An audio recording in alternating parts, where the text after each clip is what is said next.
today, this is day 5 of the Bridge Club's Feline Health Week.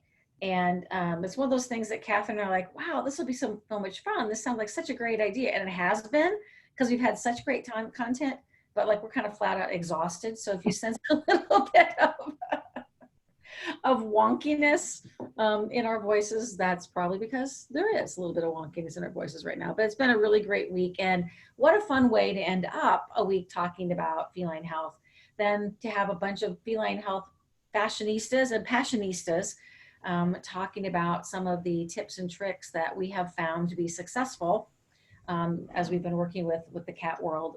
Some of you, and much longer than Catherine and I have, obviously, and in a much greater capacity than we have, but it's always fun to share the things that we've picked up. So we are really fortunate today that we have Ilona Rodan joining us to share all of her phenomenal expertise as like truly working in years in this profession. Ilona, your voice as the expert in feline behavior always rang so loud and so true. So it's really fun to have you here with us on the Bridge Club. And thank you for being here. Thank you. Thank you. It'll be lots of fun. And Jane Brunt from the Catalyst Council, who collaborated with Catherine and me to put this week together, will be joining us here at some point as well. So we always start with a toast. And Ilona, do you want to say a few words more about it? I think everybody knows who you are. I don't know that we need to give you a fancy introduction, but I want to give you the chance to say a couple words.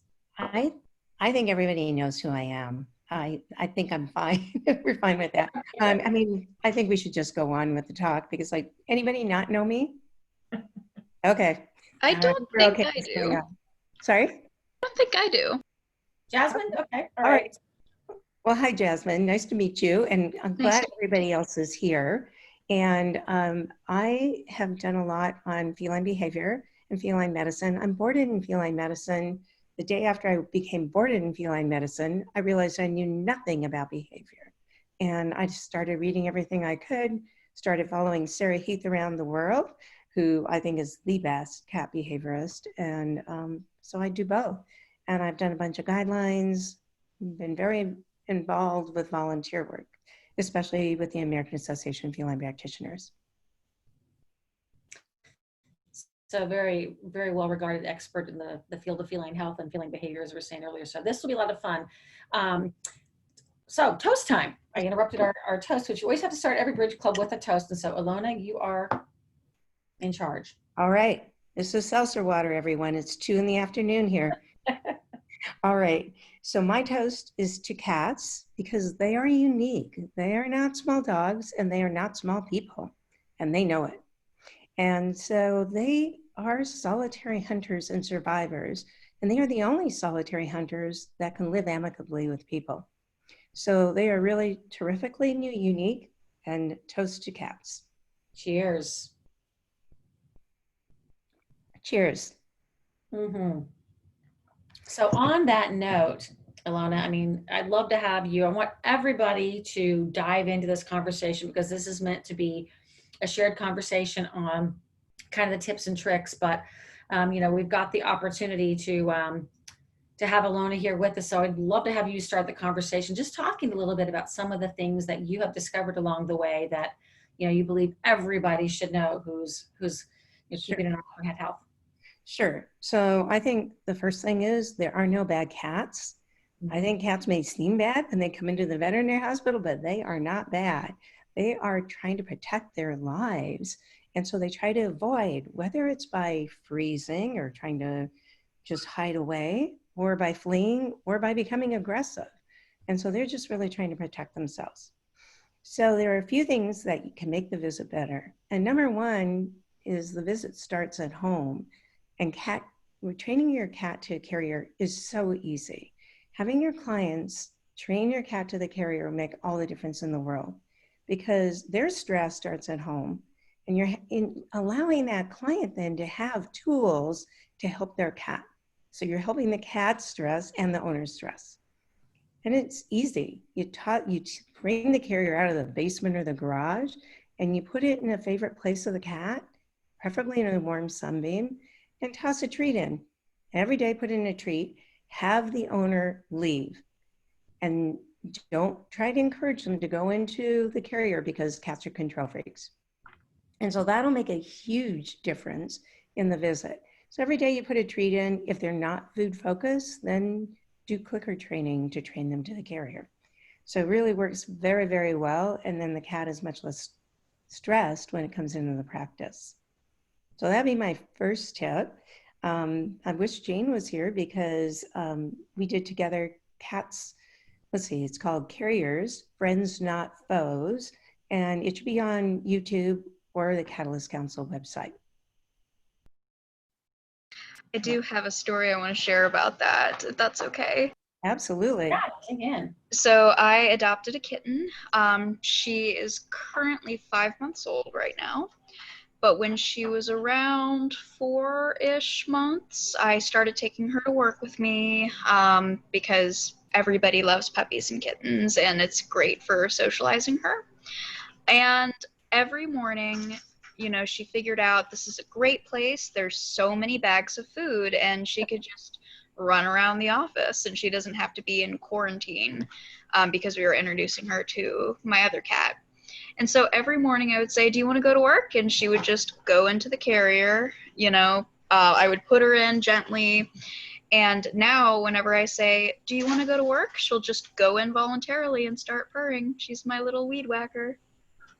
That So is a fantastic story. you had no, it's great because instead of like a treat, she actually had the treat of getting to go with you and be with you at work. The vet hospital isn't scary. Yeah. That's right. That is exactly right. That is a wonderful story, Jasmine. Thank you for sharing it. I have to say, when I learned behavior, one of my cats was 14 years old, and he was the cat that nobody wanted to work with in the veterinary hospital. My technicians used to tease me, when he comes in, I'm taking the day off. That's how bad he was. And all I did was carrier train him, and that made all the difference. So when Jane asked me to do the video on Carriers, Friends Not Foes, I said, well, can I try him? And she said, sure. And he starred in that video. It was amazing. Love that. Yeah. It's interesting. So one of the things that I have learned throughout this week too is the true importance of that carrier. That it should be clean, it should be comfortable, the toys, things they like, right? And as a longtime cat owner and someone who's worked in this profession for a long time, I have to admit, I always tried to do those things, but I didn't really think about the real tactical and smell and all of that, how important it really was to the cat Right. along the way. So even some of we old cats ourselves can learn a few new tricks, I guess, along the way here. But that's Right. something I'm going to share that with all of my friends who have difficulty with the carrier. Right. And I think you bring up a really good point, Brenda, because it needs to be something familiar, something that's comfortable. It smells familiar. It smells like home. It's comfortable for the cat to have like fleece or some other bedding that's really comfortable in the carrier for that cat. And then toys or treats. I ask people to bring treats from home even and just make it as good as can be for the cat. So the treat from home, a comfort zone type of thing too. I mean, so as opposed to giving them a different kind of treat once they get to the veterinary hospital, is it a comforting thing if you bring your treats with you? It's familiar. They love familiarity. So it makes a huge difference. So my tip number 2 comes with that carrier is cats like to feel hidden. When they're not feeling safe, they want a place to hide, or at least the option to hide. So the first thing we do is we go in those exam rooms and we take these cats out of the carrier, but there's no reason to take them out of the carrier. Leave them in the carrier, take the top off. If it's soft side carrier and you have a big opening, just work with them through that opening and just make that work. I think making a hiding option, and it doesn't have to be the carrier, it can be a cat bed with high sides, an igloo cat bed. It can be a box. You know how cats love boxes, paper bags. It can be anything to make it easier for that cat.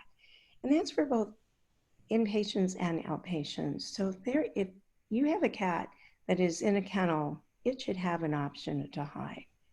And if you can't put the carrier in, put in a little cat bed or a cardboard box. And so that'll make a big difference. And so that hiding option really is important, even when you're working with a cat. So instead of coming and facing the cat, that's a threat for the cat. especially, I mean, if they don't know you, they don't care, like you, it's a threat. So instead, come from behind or come from the side so they still feel hidden. That's great advice. And I Any want to add questions? to that, Alona, that when I'm seeing cat appointments, 20 years ago when I was in school, we took that cat out of the carrier however we had to, and it was through the grabbing or the dumping or the pulling or the yanking. And the idea of taking the carrier apart is, for veterinarians that are seeing appointments, is relatively new, and so as new as it is for us, I think it's really new for the cat parent. So take a look at your carrier that's in your garage or in your attic or wherever, because we would see cats come in carriers that are put together with, bicycle chains and all kinds of crazy stuff that makes sense if you use it once a year, and so you fasten it with zip ties or whatever you need. But then when we're trying to do an elegant, easy opening of the carrier to be able to not start that fearful process, it can be a lot harder if you have to be MacGyver to open the cat carrier. Thanks, Liz. That really is a good point, because I tell clients, you can get a hard-sided carrier for $15 that can open in the middle as well as on top. And so you don't have to be dragging this cat out. And I've scruffed the cat. I've done everything else, pulling it out of the carrier, dumping it out of the carrier in my past. And I'm very glad to say I haven't done that for at least 15 years, but it makes a huge difference. And if they choose to go out of the carrier, they're pawing at that carrier door to get out. Open the door, let them out, but have another hiding place in case they want to choose that. It's just dawned on me that dealing with cats is a little bit dealing with Generation Z. If they want to do it, you better just let them, because it's going to be a lot easier to work with what they want and what they need than to try to talk them out of it. So true. So absolutely true. I mean, they are such control freaks. I mean, I used to think I was a control freak. They are the ultimate in control freaks. I've learned a lot. I'm humbled by the cat. So it's good. It is good that they are. So, and then the last point I wanted to bring up, I wanted to say first, back up a little bit. There are two really, really good studies that have just been published that have proven, I mean, we've always thought it works better, but they've proven that handling the cat gently and respectfully works much better, is more efficient, more time-saving than tight restraint. So that's pretty spectacular. We now have evidence. So fantastic. That's at the end, Alona, if you could send me links to those, I'll hand them out to everybody. Absolutely. That would be, I think, fascinating. Many of you have probably I would already, love those too. yeah, but if not, it'd be good to have that available. I am curious, does that equate also with dogs, since I don't know that? I mean, I'm just curious, or is that gentle care across both species? Sorry, Catherine, I don't know. I haven't worked with a dog. I'm just curious. No, I was just curious. I over was just 30 curious years. if that is. I wish I could answer your question. It seems that's like okay. it would. I mean, we know that the Cesar Millan approach is not the right approach. Right. Behavior College has denounced that approach. So I think it's probably true, and training dogs works really well, but I don't know enough about dogs to say. If anybody else knows, please speak. I can't say that I can refer to a study, but the positive reinforcement training in general and the positive reinforcement techniques are now being put forward by groups like Fear Free for the veterinary hospital, that are food reward and treat reward motivated instead of manhandling kind of techniques. Veterinarians and the observer, who is, the pet parent observer, is having a much better outcome than the rough handling. But I don't know that the work has been done in terms of the studies. Yeah, thanks. Yeah, it makes sense. Good to know. All right, so tip number 3. Tip number 3 is facial pheromone massage. And so there's more information. There's 2 studies actually, and I can send those as well, that show that if we massage over the facial pheromones, the cat feels safer.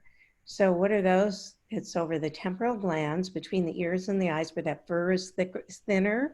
And Yeah. for the cats, the cheeks, the chin, and around the mouth, behind the whiskers. And if you massage, again, coming from behind the side, so the cat feels like they can't see you, they feel like they're hidden, and you massage in those areas, that is calming to the cat. That is where they get that synthetic feline facial pheromone. It's the same thing as where that's what those pheromones produce. So they're calming pheromones. Interesting. So just pressure helps them release those pheromones? I mean, I Huh. mean, when they rub on anything, so if they're rubbing on a corner of your wall and making It's it all theirs now. green, yes, it's theirs. Yeah. And so My girls love just the, this and then this. They love that. they've already told you. Yeah, they've already told you where to pat them. And my cat, I mean, some cats have favorites. Like one of my cats will go, and hug me the chin. They like this Mhm. specifically. Yeah. So It- yeah, so they're telling us themselves. So that works instead of scruffing. Scrubbing does not work. And it actually, when I did scruff a long time ago, I got bitten so badly. The scruffing just doesn't work. And the reason is because it terrifies them. They're not in control in their scruff. And so they have to make themselves safe. And so they work to make themselves safe. It makes so much sense. I mean, again, from a behavior perspective, when you are making them feel calm and comfortable as opposed to doing something that scares the heck out of them. And the things that have been learned in recent years are pretty fascinating. The pheromones, I mean, 10 years ago, nobody really talked much about pheromones. No, not at all. In fact, I think the first paper might have been in 2006, but it was pretty much overlooked. And then a new paper came out much more recently. So yeah. Alana, when I'm out in the world, I hear a lot from other veterinarians. Well, I don't know how to do it any different. And I kind of have to do it the way I'm doing it when I'm seeing appointments. And so people, even though they might have heard there's a better way, because they have no familiarity with that better way, they just stick with what they know gets the job done in the office. So for someone who wants to do different, where do you recommend they reach out to get trained? Really good question. So the AFP, the American Association of Feline Practitioners, has a lot of information. And Cat Friendly Practice is a program that's free that really you can have a mentor and work through the process for your practice. I don't want to. Sorry. Not in my practice. Really not a cat. I do go to practices and I do consult there on how to handle cats appropriately, working with the entire team. Change is hard for people, but it is human change that is going to make the difference here. Not cat change, but human change. Really great points. Absolutely. So I'm glad you guys are stepping in and asking questions and sharing your comments. That's fantastic. That's exactly what we like to be able to do on the Bridge Club. So anything specific to the 3 tips that Ilona has shared with us? Anything you want to dive into a little bit more? What happens if you have a cat that's already angry? Mm-hmm. And is there anything you can do to chill them out besides sedation? Right. So really good question. It's not as quick answer, but let me just say why they're already angry.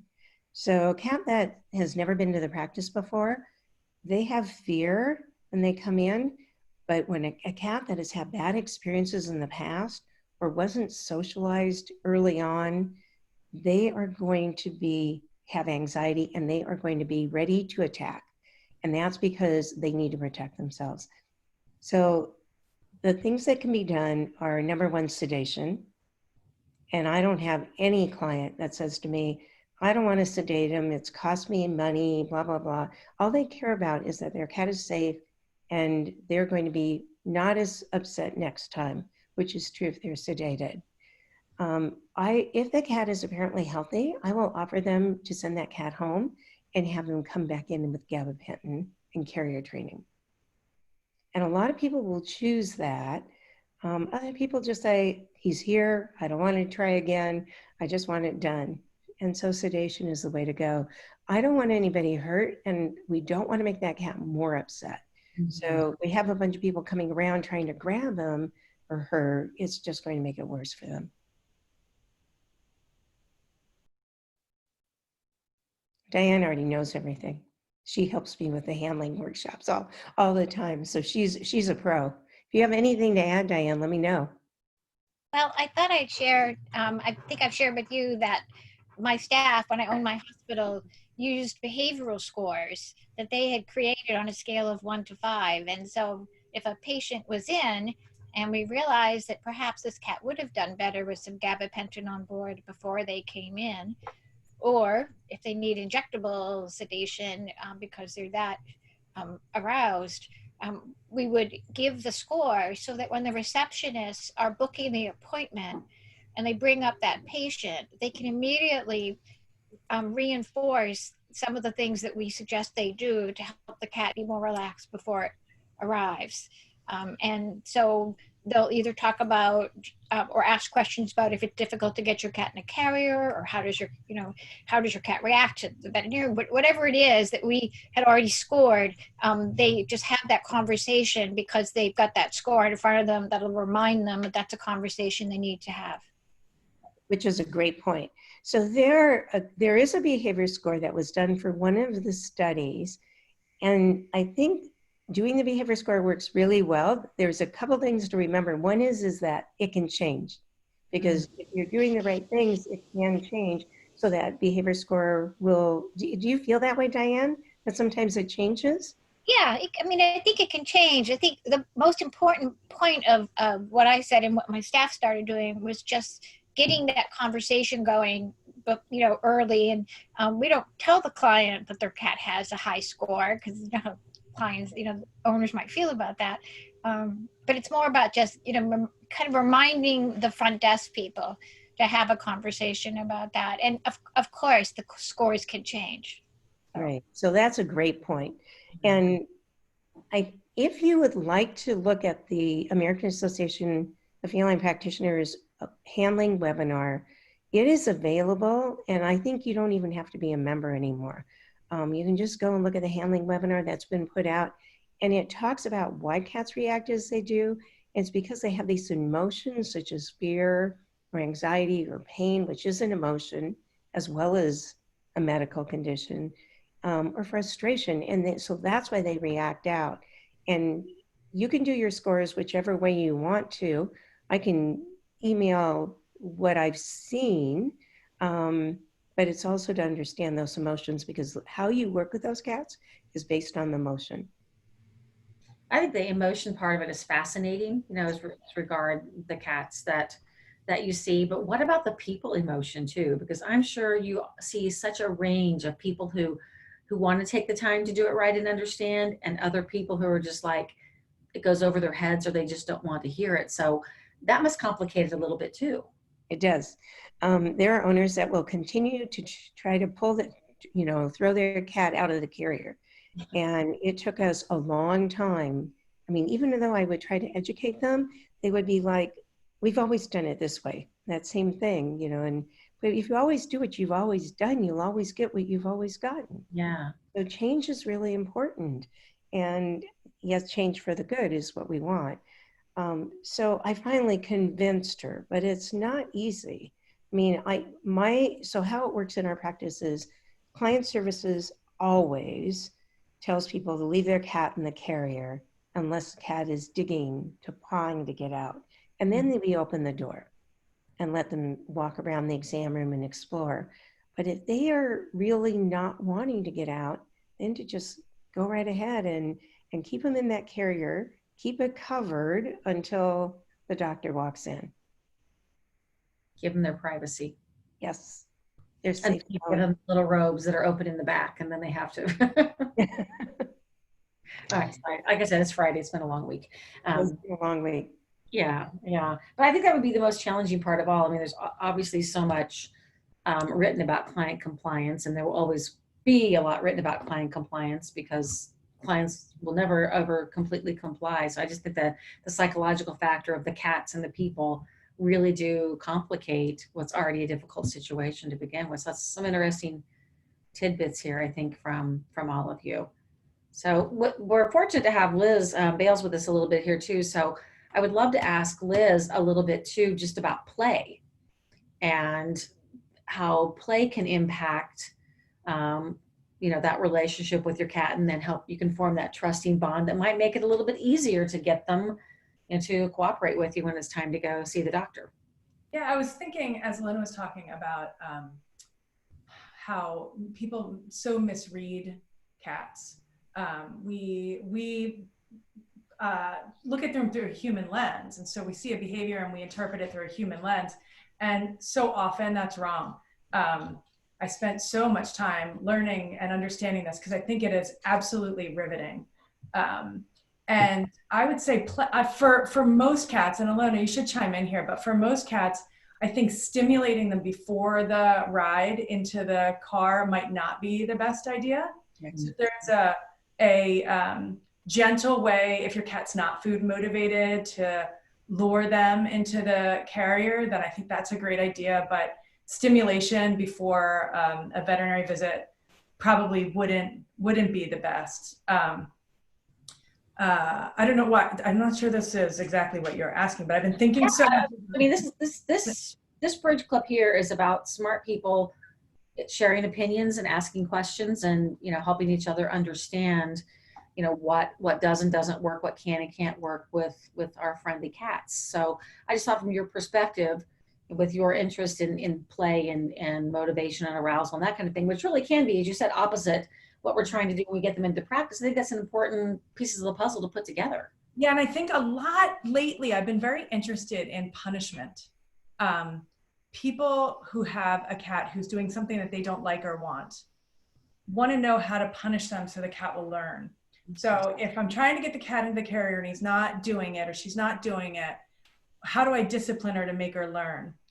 And the super interesting thing that I say, and Alona, correct me if I have more to learn here, is you absolutely cannot. You just cannot. What the key to successful, positive relationship with your cat and actually getting the outcome that you want is understanding how your cat sees the world, which unfortunately takes time because, again, we have the human lens and the cat is really different.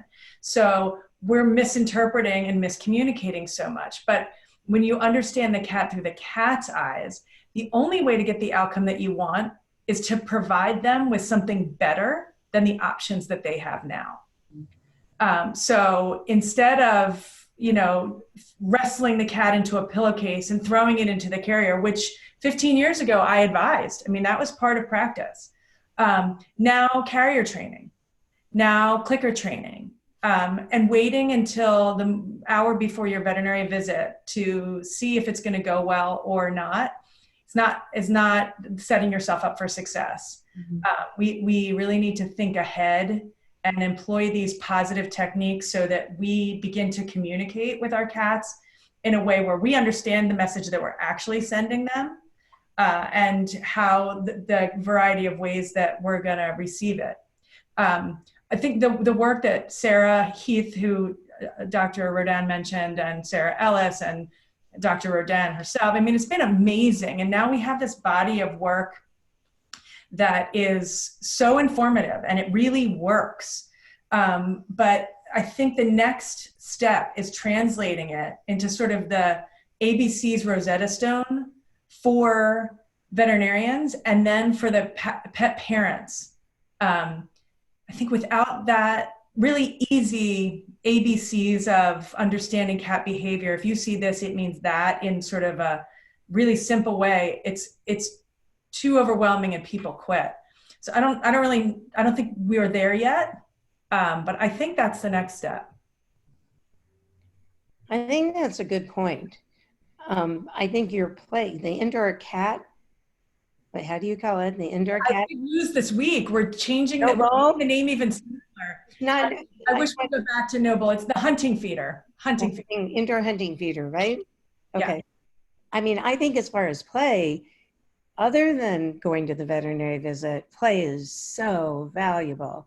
And Dr. Bales has done an amazing job with this, with the feeders, because cats should not be fed from a bowl. They should be fed without the bowl, instead with through puzzle feeders. And that's such an important way of enriching their lives and meeting their needs. So that's great.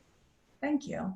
And I think as if we're going to talk about the feeding behavior and play, the way I see it, interactive play is one category. And learning how to play with your cat in a way that stimulates the things that you want to stimulate and ends it when you want it to end well is another set of skills. And interactive play is super important. And we know a lot about that and how to make it go well. But as you said, when you opened today, cats are solitary hunters. Cats are designed to hunt and eat alone. So what are we going to do to fill that need? Because in nature, cats spend something like 80% of their waking hours, hunting for food alone.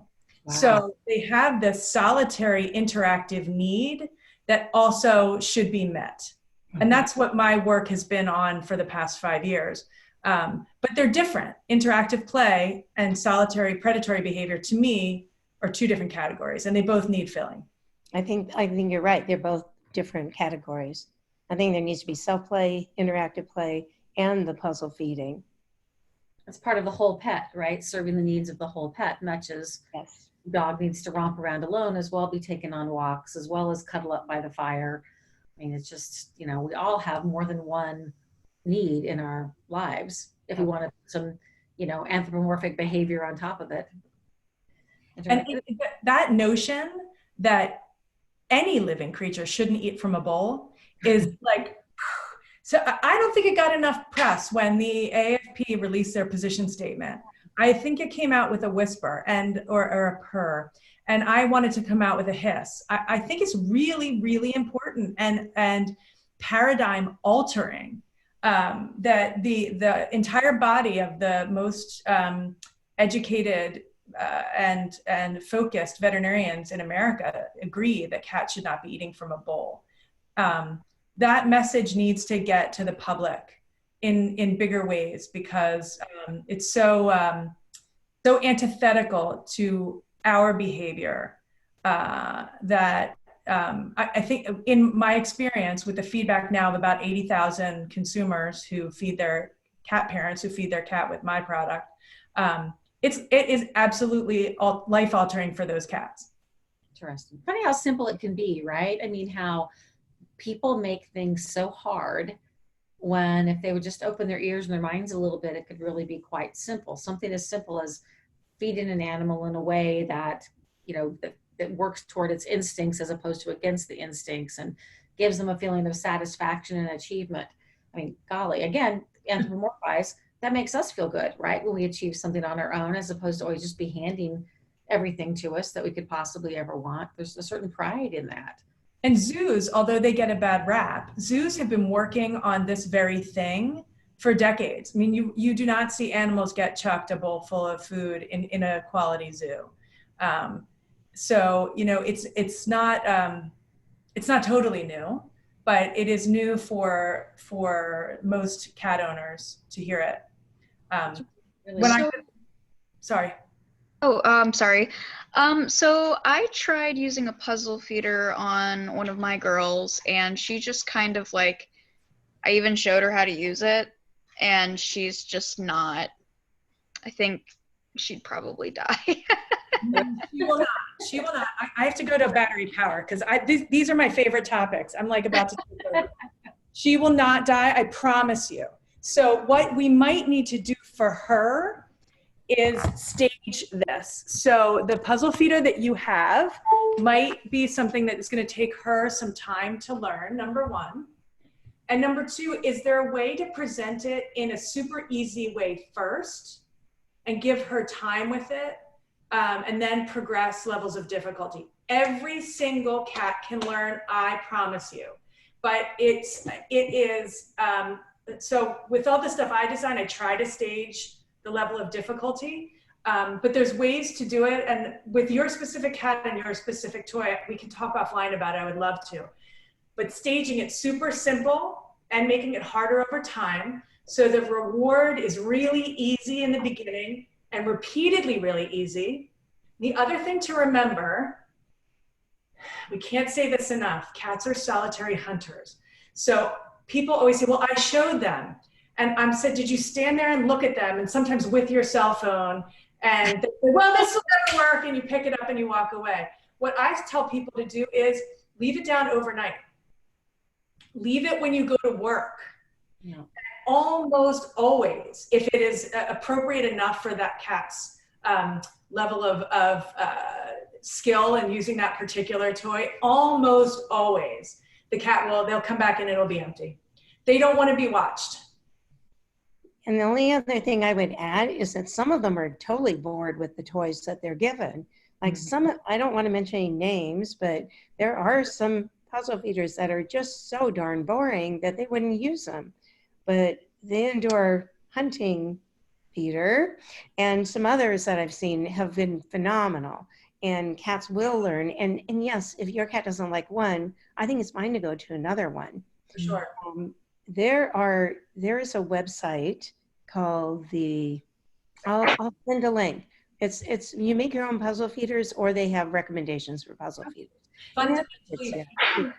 It's Fundamentally Feline by Ingrid Johnson. Is that who you're thinking of? Yes, that's right. She's great. Yeah, that's a good site.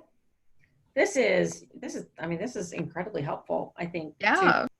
Obviously, Jasmine's been asking a bunch of questions. Yay, Jasmine, thank you. And I saw your cat, which is great.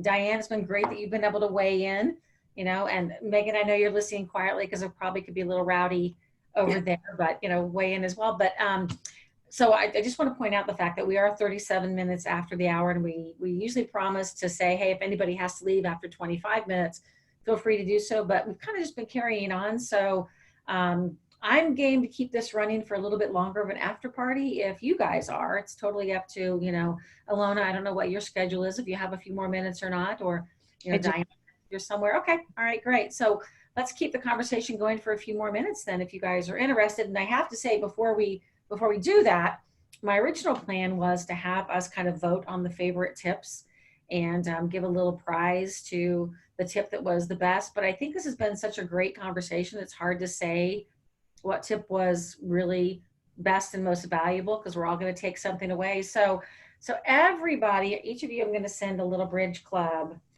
etched twine class. So if when you registered, if you think we don't have your address that you'd like it sent to, email me and let me know so I can pop this in the mail to you guys. So that way, next time you're at a Bridge Club and we toast, you'll have your very own Bridge Club glass to toast with.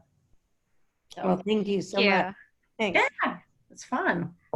I do have a question. Sorry, it's been such great conversation. I didn't want to interrupt, and I also saw the time. So, but now that we're carrying over a little bit, that as a nutritionist, definitely the puzzle feeders have been a passion topic of mine, and anytime I get a good consult, and normally it is around obesity and getting cats to lose weight. And so that's kind of been, again, biased nutritionist, that's been a big but platform for me with the puzzle feeders and the cat shouldn't be fed in a bowl or from a bowl anymore.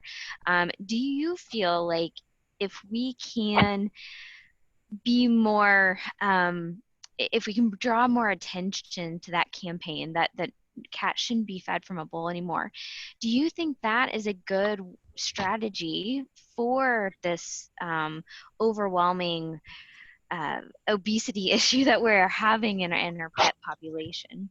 Mm-hmm. I totally believe that. And so I think there's a couple of things. One is there's at least one study that shows that cats fed in a puzzle feeder will lose weight.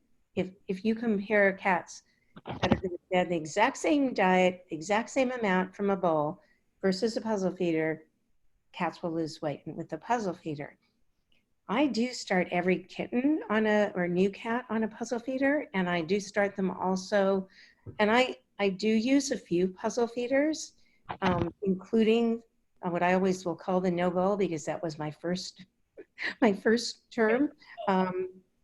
But I will use a few different puzzle feeders, and I find some cats like different ones better than others. But they do love the no bowl, and some of the, as long as they're stable, as long as they can hunt for their own food, it works well. I do also start them on canned food, and for a few reasons. One is lowering calories so they're satiated better, but also at some point they may need to go on a canned diet, either for lower urinary tract disease, feline idiopathic cystitis, or for renal disease or something else. So I do it for both reasons. And in about April of this coming 2020, look for the puzzle feeder. I'm sorry, the wet puzzle feeder from Doc and Phoebe. I want to add to that a yes, yes, yes, yes, yes, for two reasons. Number one, when we feed in the way cats' bodies are meant to receive food, which is multiple small frequent meals, what we're seeing, what that study shows, and I don't have the formal study, but I have the anecdotal numbers from the people who write to me with what their experiences are. Cats lose weight without changing anything else. And it's really fascinating. The other part of that, I believe, is human behavior. Because sort of what Alona was saying in the beginning, if you always do what you always did, that is what is getting us our fat cats. But when you put a device between the person, the food, and the cat, the behavior changes, both the cat behavior and the human behavior. And it gives you an opportunity to use that device without, it's like a Jedi mind trick, to have the person change their behavior. I know recently there's a pet obesity summit that's happening, and this topic is getting a lot of interest. And they didn't invite me, but if they did, what I want to talk about is we need a human behaviorist at that summit, because the human behavior is what is repeating the problem. No matter what you put in the bowl or in the human hand, things are staying the same. I know that particular diets have a better outcome than others in a controlled environment, but when you put the human element in there, we're not controlling the environment. And I think that human behavior and puzzle feeders, changing the human behavior and the feline behavior is absolutely the key. It's so funny you say that, Liz, because I literally had just written down whose behavior must be changed first. Right? I mean, then you just started talking, and I was just like, hey, I agree with that. I mean, it's psychology on both ends of the spectrum here.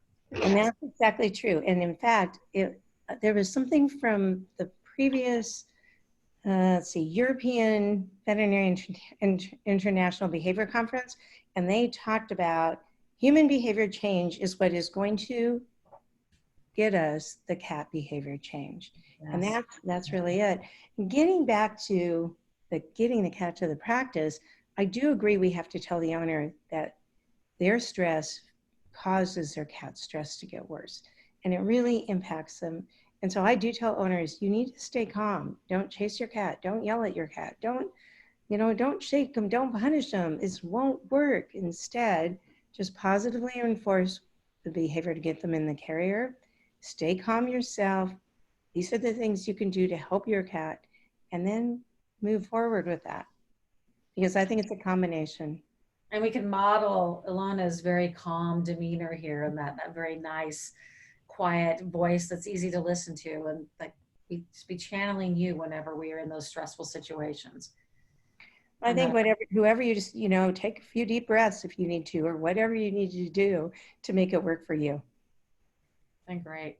So we are coming up on 45 minutes after the hour now. So any last minute questions or comments or ideas you absolutely must share before we carry on with our afternoons? I want to say, I'm just so excited how much attention feline behavioral medicine is getting right now, and thank you for shining a light on it. And the more veterinarians and cat parents hear the same messages over and over, and the more we have a platform to deliver those messages, things are starting to change, and that's super exciting. So thank you for hosting this. Oh gosh, thank you all for being here and for contributing to such a rich conversation. We didn't have a large crowd this afternoon. Afternoons are kind of tough sometimes, but wow. I mean, again, engagement and passion and, great conversation too. So it is like truly sitting around a dinner table with people you really admire and enjoy spending time with. And that's kind of what the Bridge Club was founded to be anyway. So we hit it out of the park today, girls. I think we all have contributed something and have taken something away from this. So really appreciate that. And again, if I don't have your mailing address, send it to me so you can get one of these sweet babies for your very own. And I feel like an infomercial. Don't you love this etched Bridge Club glass? But have one for your very own. But I'd love to send one of those out to you as a thank you for being here this afternoon. So originally, Jane, Mr. Jane, don't know where you are, was going to give our closing toast. So with Jane not being here, I'd love to offer it up to someone else in the audience if someone would like to close us out with that toast. Or I can do it if nobody else wants No one to. else, I will, but. No, Ilona, you do it. Yes, please. I would much rather have you. So our closing toast is to cats and to human change, to behavior of cats and behavior of humans, and to Bridge Club. Thank you. Thank you. Cheers, all. Thank you everyone for coming. It has been fun, and we will be sending out an edited version of this to all of our All Access members. So if you're not, check it out. And Jasmine, I saw your notes, so I'll be getting in touch with you to talk a little bit more about what it is we do. But can't thank you guys enough for spending time with me this Friday afternoon, and I hope you have a really wonderful weekend. Look forward to seeing you all again soon. You too. Bye, everyone. Thank you. Bye. Great seeing you again, Megan. See you, Diane, on your boat. And you, Jasmine, and Liz, I always am happy to see you too. And thank you, Brenda and Catherine, who I think she caught her plane finally. You had to go catch your plane. Yep, exactly. So, all right, guys. Thanks much. Appreciate it. Bye. Bye.